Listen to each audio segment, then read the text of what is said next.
اللہ تعالیٰ نے انسان کو خوبیوں اور خامیوں کا مجموعہ بنا. انسان کے اندر بحیثیت انسان خامیاں بہرحال باقی رہتی ہیں.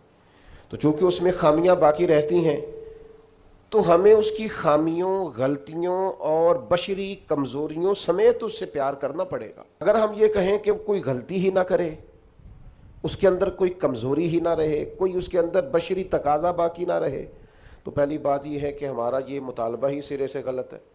اس لیے کہ اللہ تعالیٰ نے بالکل معصوم تو فرشتوں کو بنایا ہے، پر اشرف المخلوقات اللہ نے حضرت انسان کو بنایا ہے.